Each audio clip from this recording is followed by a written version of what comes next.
monsieur le rapporteur. La parole est à monsieur Olivier Gaillard, rapporteur spécial de la Commission des finances, de l'économie générale et du contrôle budgétaire.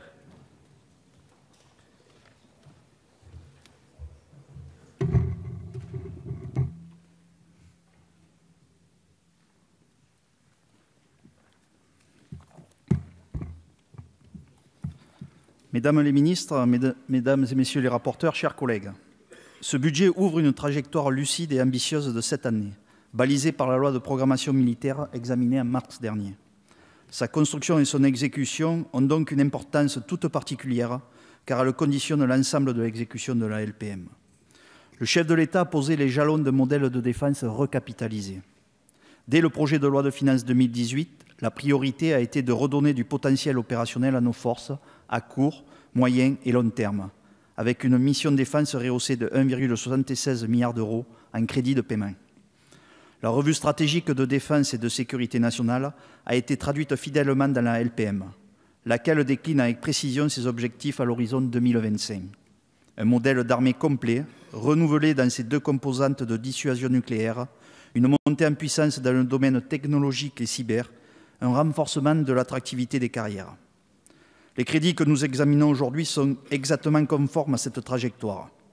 Il est en effet prévu que ces crédits passent de 42,55 milliards d'euros à 44,34 milliards d'euros en crédit de paiement, soit une hausse de 4,2%. Hors compte d'affectation spéciale pension, les crédits s'élèvent à 35,9 milliards d'euros contre 34,2 milliards d'euros en 2018. Ainsi, la marche annuelle de 1,7 milliard est donc strictement respectée. La provision OPEX sera portée à 850 millions d'euros, 650 millions d'euros en 2018 et 450 millions d'euros pour les années passées. Et 100 millions d'euros seront provisionnés pour les missions intérieures, conformément toujours aux dispositions de la LPM. La question du financement interministériel des surcoûts imputables aux opérations extérieures se posera donc avec moins d'acuité à la fin 2018. Ce financement sera mobilisé pour un montant estimé à près de 500 millions d'euros.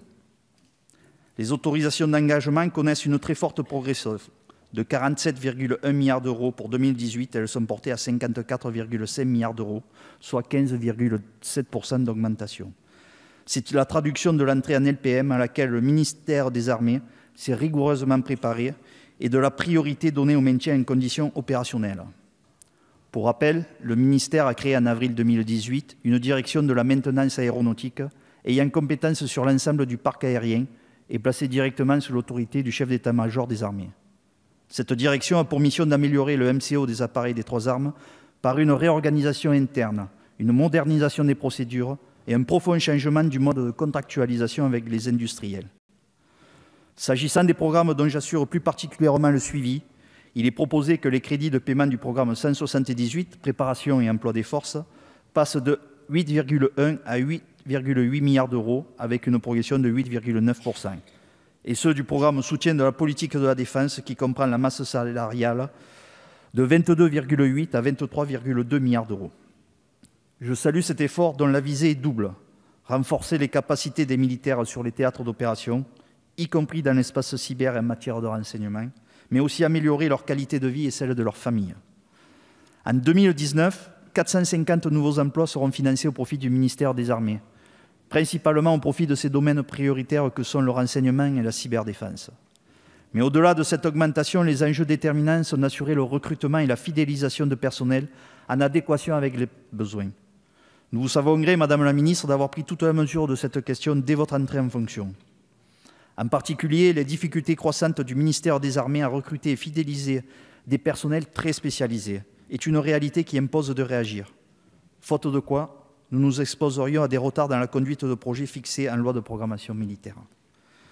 Grâce aux auditions que j'ai pu mener, j'ai constaté une prise de conscience partagée et la mobilisation de tout l'état-major et du ministère.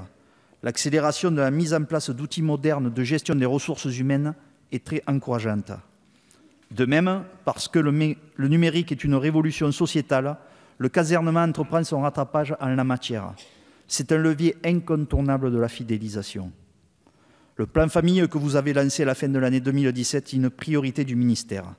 Doté de moyens significatifs, 300 millions d'euros sur les 5 prochaines années, sur les 5 ans, il vise à améliorer la prise en compte des absences opérationnelles, de la mobilité et à développer l'accompagnement social des personnels du ministère. À cet égard, Madame la Ministre, je souhaiterais que vous nous précisiez les mesures de ce plan et de l'entrée en LPM, dont les militaires pourront constater les effets tangibles dans leur quotidien 2019.